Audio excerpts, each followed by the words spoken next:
Welcome વિદ્યાર્થી મિત્રો. શ્રી કડવીબાઈ વિરાણી કન્યા વિદ્યાલય રાજકોટ, ધોરણ 11 આર્ટ્સ સમાજશાસ્ત્ર વિષય, જેનું આપણે 5મું ચેપ્ટર કરી રહ્યા છીએ. એમાં જુદી જુદી સંસ્થાઓની વાતો કરતા હતા કે જેમાં કુટુંબ સંસ્થા, એમના પ્રકારો, એમના લક્ષણો, કાર્યો. હવે આજે આપણે જોવાના છીએ લગ્ન સંસ્થા. અને લગ્ન સંસ્થાની અંદર આપણો આજનો પ્રશ્ન છે કે લગ્ન સાથીની પસંદગીના ક્ષેત્રો અથવા તો લગ્ન સાથીની પસંદગી કરતી વખતે કયા ધોરણોનું પાલન કરવું જોઈએ. તો આમ તો દરેક સમાજના રિવાજ પ્રમાણે લગ્ન સાથીની પસંદગી કરવા માટેના જુદા જુદા ધોરણો હોય અને દરેકને કેટલીક મર્યાદિત પસંદગીની છૂટછાટ મળતી હોય કે આટલા જ ક્ષેત્રમાંથી પસંદગી કરવી. જેમ કે ભારતની અંદર જ્ઞાતિ વ્યવસ્થા છે તો પોતાની જ જ્ઞાતિમાંથી લગ્ન સાથીની પસંદગી કરવી એવું ધોરણ હોય. પછી નજીકના સગા સંબંધીઓ વચ્ચે લગ્ન ન કરવા એવું એક ધોરણ હોય. તો આ જે ધોરણો છે એ ક્ષેત્ર નક્કી કરે કે કયા ક્ષેત્રમાંથી પસંદગી કરી શકાય અને કયા ક્ષેત્રમાંથી પસંદગી ન કરી શકાય. અર્થાત કોણ કોની સાથે લગ્ન કરી શકે અને કોની સાથે લગ્ન ન કરી શકે, આ અંગેના જે ધોરણો છે એને લગ્ન સાથીની પસંદગીના ક્ષેત્રો કહેવાય અથવા ધોરણો કહેવાય. આવા જે ક્ષેત્રો છે એ નક્કી કરતી બાબતો એટલે રીત રિવાજો, જુદી જુદી જાતિ જ્ઞાતિના નિયમો, ધોરણો, આ બધા લગ્ન સાથીની પસંદગીનું ક્ષેત્ર નિયંત્રિત કરે છે, એટલે એને નાનું બનાવે છે. આવા 3 ક્ષેત્રો પહેલા આપણે જોઈ લઈએ કે જે સાથીની પસંદગી કરવી હોય તો ક્યાંથી કરવી અને ક્યાંથી ન કરવી. તો પેલું ધોરણ છે અંતરલગ્ન. હવે આ રિવાજ એવો છે અંતરલગ્નનો રિવાજ કે જેમાં સમૂહના રિવાજ પ્રમાણે વ્યક્તિને પોતાના સમૂહ કે જૂથમાંથી જ લગ્ન સાથીની પસંદગી કરવી પડે છે. અને જે સમૂહના સભ્યો વચ્ચે પરસ્પર લગ્ન સંબંધ બાંધી શકાતો હોય એ સમૂહને કહેવાય અંતઃલગ્નીય સમૂહ. તો જ્ઞાતિ એ અંતઃલગ્ની સમૂહ છે, કેમ કે હિન્દુ ધર્મની પરંપરા પ્રમાણે લગ્ન સાથીની પસંદગી એ પોતાની જ્ઞાતિ કે પેટા જ્ઞાતિમાંથી થઈ શકે. તો જ્ઞાતિ એ અંતઃલગ્ન જૂથ છે. તો ભારતના બધા ધર્મોમાં પણ આવો રિવાજ છે કે પોતાના જ ધર્મમાંથી જીવનસાથીની પસંદગી કરવી. તો આ જે પરંપરા છે એ જ્ઞાતિ અને ધર્મ પર આધારિત છે. તો અંતઃલગ્ન પોતાની જ્ઞાતિ કે પોતાના ધર્મમાંથી જીવનસાથીની પસંદગી કરવાનું સૂચવે છે. બીજો નિયમ છે એ બહિર્લગ્ન. હવે બહિર્લગ્નનો નિયમ એમ બતાવે છે કે કોની સાથે લગ્ન ન કરી શકાય. તો બહિર્લગ્નના નિયમ એટલે નિકટવર્તી સગા સંબંધી વચ્ચે લગ્ન સંબંધ બાંધવાની મનાઈ ફરમાવતો નિયમ, જેમાં નજીકના આપણા ભાઈ બહેનો હોય, રક્ત સંબંધી હોય, એમની વચ્ચે લગ્ન થઈ શકે નહીં. તો આ બંને નિયમ છે એ 2 માર્કમાં પૂછી શકાય. ક્યારેક બહિર્લગ્નની વ્યાખ્યા ખાલી 1 માર્કમાં હોય, પણ જો 2 માર્કમાં પૂછાય ને તો ઉદાહરણ સાથે વ્યાખ્યા પણ લખવાની. એમ અંતરલગ્નની વ્યાખ્યા પણ 1 માર્કમાં અને આખી સમજૂતી તો 2 માર્કમાં. ત્રીજું ક્ષેત્ર છે સમલોમ, અનુલોમ અને પ્રતિલોમ. હવે શબ્દ વર્ણ વ્યવસ્થા ઉપરથી આવેલા છે. પ્રાચીન સમયની અંદર એવું હતું કે વર્ણ હતા એ ચડતા ક્રમમાં ઉતરતા ક્રમમાં એમ બોલાતા: બ્રાહ્મણ, ક્ષત્રિય, વૈશ્ય અને શૂદ્ર. તો જે સમાન વર્ણ હોય એટલે કે બ્રાહ્મણ છે એ બ્રાહ્મણ સાથે લગ્ન કરે કે સમાન જ્ઞાતિના લોકો વચ્ચે લગ્ન થાય તો જેનો દરજ્જો સમાન છે, સમકક્ષ છે, એવા પોતાના જ જૂથ કે જ્ઞાતિમાંથી જીવનસાથીની પસંદગી થાય તો સમલોમ કહેવાય, સમાન છે એવા. પછી જો ઉચ્ચ જ્ઞાતિનો કોઈ યુવક છે કે પુરુષ છે એ કોઈ નિમ્ન જ્ઞાતિની સ્ત્રી સાથે લગ્ન કરે તો એને અનુલોમ કહેવાય, એટલે કે પુરુષનો વર્ણ ઊંચો અને જીવનસાથીની સ્ત્રીનો વર્ણ નિમ્ન છે તો અનુલોમ. એથી ઉલટું જો ઉચ્ચ વર્ણની સ્ત્રી છે એ પોતાનાથી નીચી ગણાતી જ્ઞાતિ કે વર્ણના પુરુષ સાથે લગ્ન કરે તો પ્રતિલોમ લગ્ન. તો અહીંયા 3 વ્યાખ્યા થઈ: સમલોમ કોને કહેવાય, અનુલોમ કોને કહેવાય અને પ્રતિલોમ કોને કહેવાય. ઓકે, 3 1 માર્કના પ્રશ્ન ટીક કર્યા.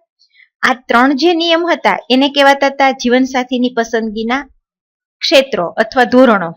હવે અગ્રતા સૂચક ધોરણો કયા, એટલે કે કોને વધુ પ્રાધાન્ય અપાય એવા 3 અગ્રતા સૂચક. એમાં છે કુલીન શાહી, દિયરવટુ, જેઠવટુ અને સાડીવટુ. તથા સૌથી છેલ્લું છે પિતરાઈ લગ્ન. આમ આપણે 3 જોઈએ અગ્રતા સૂચક. હવે કુલીનશાહીનો અર્થ એવો થાય કે હંમેશા માતા પિતા એવું ઈચ્છતા હોય કે પોતાની દીકરી છે એ પોતાના કુળ કરતા ઊંચા કુળમાં લગ્ન કરે, એટલે કે પોતાની પ્રતિષ્ઠા કરતા જેની પ્રતિષ્ઠા વધારે હોય ને એવા પુરુષ સાથે લગ્ન કરે. આવું મૂલ્ય બધા સમાજમાં હોય આમ તો, પણ કેટલાક સમાજમાં વિશેષ હોય અને એટલે એને કુલીનશાહી લગ્ન પ્રથા છે એમ કે. પછી દિયરવટુ, જેઠવટુ ને સાળીવટુ એના નામ ઉપરથી જો કોઈ સ્ત્રી છે એનો પતિ મૃત્યુ પામે અને પતિના નાના ભાઈ સાથે લગ્ન કરે તો દિયરવટુ, પણ પતિના મોટા ભાઈ સાથે લગ્ન થાય તો જેઠવટુ, અને જો પત્ની અવસાન પામે અને એની નાની બેન સાથે લગ્ન કરે તો સાળીવટુ. ઓકે, તો આ ત્રણેય વ્યાખ્યા. અને છેલ્લી છે પિતરાઈ લગ્ન કોને કહેવાય. ઘણી જ્ઞાતિ એવી હોય હાલમાં પણ કે જેમાં મામા ફોઈના સંતાનો વચ્ચે લગ્ન થતા હોય, ફઈ પાછળ ભત્રીજી એવા રિવાજો હોય. તો આવા સમૂહમાં પિતૃપક્ષના કોઈ સગા એટલે કે ફઈના સંતાન અને માતૃપક્ષના સગા કે મામાના સંતાન એમની વચ્ચે લગ્ન સંબંધ બંધાતો હોય એવા લગ્નને પિતરાઈ લગ્ન કહેશું. તો આ બધા આપણે ધોરણોની વાત કરી કે લગ્ન સાથીની પસંદગી દરેક જ્ઞાતિમાં અલગ અલગ રીતે થતી હોય. હવે આપણે જોવું છે કે વર્તમાન સમયની અંદર લગ્ન સંસ્થામાં કેટલા બધા પરિવર્તનો આવ્યા છે. આપણો પહેલો પ્રશ્ન એ છે કે આ પરિવર્તનો કોના કારણે આવ્યા છે. તો 2 માર્કનો પ્રશ્ન. પરિવર્તનના પરિબળો કયા? કોણે પરિવર્તન લાવ્યું? ઔદ્યોગિકરણ, શહેરીકરણ, કાનૂનીકરણ, બિનસાંપ્રદાયિકતા, વ્યક્તિવાદ, સ્વતંત્રતા અને સમાનતાની ભાવના, સ્ત્રી શિક્ષણ, સ્ત્રીઓનો વ્યવસાય પ્રવેશ, વિજ્ઞાન ટેકનોલોજી અને સંચાર માધ્યમો. આ બધા પરિબળોએ લગ્નમાં પરિવર્તન લાવ્યું છે. તો 2 માર્ક. અને હવે શું પરિવર્તન આવ્યું છે એ 5 માર્કનો મોસ્ટ આઈએમપી પ્રશ્ન છે. આધુનિક યુગમાં લગ્ન સંસ્થામાં આવેલા પરિવર્તનો ટોટલ કેટલા અને ક્યાં ક્યાં? તો ટોટલ 7 પરિવર્તનો જોઈએ. એમાંનું પહેલું છે ધાર્મિક પાસું નબળું પડ્યું. પેલા લગ્નની અંદર ધાર્મિક વિધિ બહુ મહત્વની હતી. હવે એ ધાર્મિક વિધિ ઔપચારિક બની ગઈ, એટલે કે બ્રાહ્મણને પૈસા આપીને એમ કહેવામાં આવે કે તું વિધિ ઝડપથી પતાવી દે. પછીનો સમય શું? તો કે પછીના સમયમાં ફોટો શૂટિંગ થાય, ભૌતિકતાન, સામાજિકતાન, પ્રતિષ્ઠાન, આ બધું વધી ગયું. તો ધાર્મિકતા ઘટી ગઈ. પવિત્ર સંસ્કાર હતો ને પવિત્ર બંધન હતું ને એ બધું નબળું પડી ગયું. કન્યાદાનની વિધિ બહુ ઝડપથી પૂરી કરવામાં આવે, પણ ચીજ વસ્તુની ભેટ શું આપી, દહેજ શું આપ્યું, ભૌતિક રીતે રિસેપ્શન કેવડું છે, મંડપ કેવો શણગાયરો છે, કેટલા પ્રતિષ્ઠિત લોકો લગ્નમાં હાજર છે, દહેજનું શું છે, આ બધી બાબત મહત્વની બની ગઈ છે. એટલે ધાર્મિક તત્વો ઓછા અને ભૌતિક તત્વો વધારે. બીજું પરિવર્તન એ આવ્યું કે હિન્દુ લગ્નમાં કરારનું સ્વરૂપ વિકસી ગયું. કરાર એટલે શરત. હવે પેલા કેવું કહેવાતું કે હિન્દુ લગ્ન એક સંસ્કાર છે જે ભવો ભવનું બંધન છે. હવે વર્તમાન સમયમાં તો એવું જરૂરી નથી. દરેક વ્યક્તિના લગ્નના મૂલ્યો બદલાઈ ગયા, એમ વ્યક્તિવાદી વલણ આવી ગયું અને એમાં કાયદાએ સપોર્ટ કર્યો. 1954નો એક કાયદો છે સ્પેશિયલ મેરેજ એક્ટ. એ પ્રમાણે લગ્ન સાથીની પસંદગીમાં છૂટાછેડા પણ લઈ શકાય અને સ્ત્રી પુરુષને બંનેને છૂટાછેડાનો સમાન અધિકાર આપે.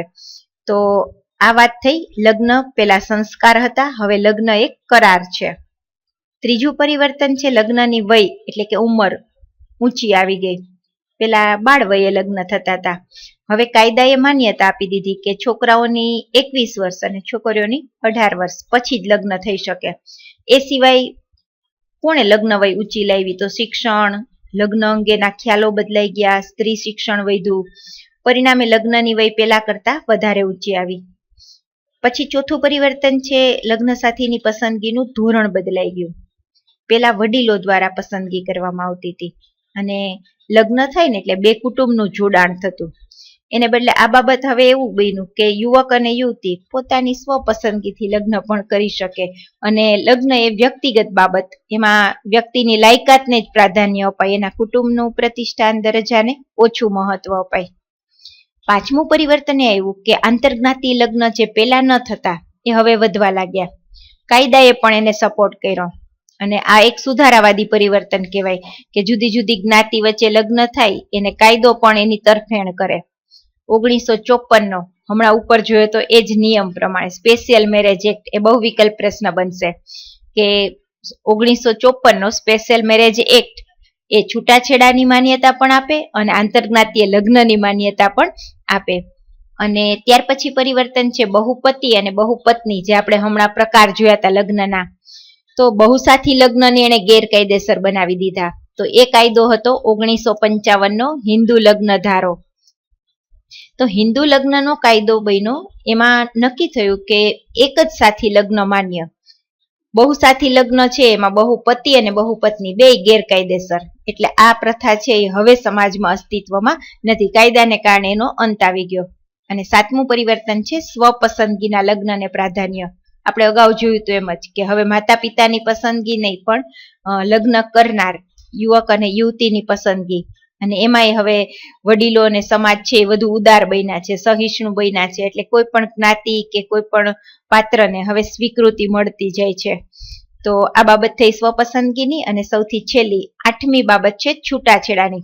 જો ઉપર કાયદો એમ કહેતો હતો કે 1954 માન્યતા આપી, અહીંયા એમ કીધું છે કે હિન્દુ લગ્નના કાયદામાં છૂટાછેડાની જોગવાઈ કરવામાં આવી છે. તો છૂટાછેડાની જોગવાઈ હિન્દુ કાયદા પ્રમાણે થઈ, પણ છૂટાછેડાને માન્યતા આપવા માટે 1954 નો સ્પેશિયલ મેરેજ એક્ટ છે, એની મદદથી સ્ત્રી પુરુષ બે ઈચ્છે તો છૂટાછેડા લઈ શકે. તો આપણે બે કાયદા લખશું, છૂટાછેડાને માન્યતા આપતા બંને કાયદા છે. અહીંયા દાંપત્ય જીવનનો અંત એ નવું પરિવર્તન છે એમ કહી શકાય.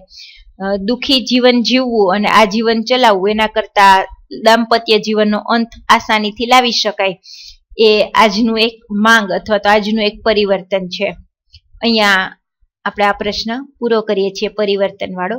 Thank you.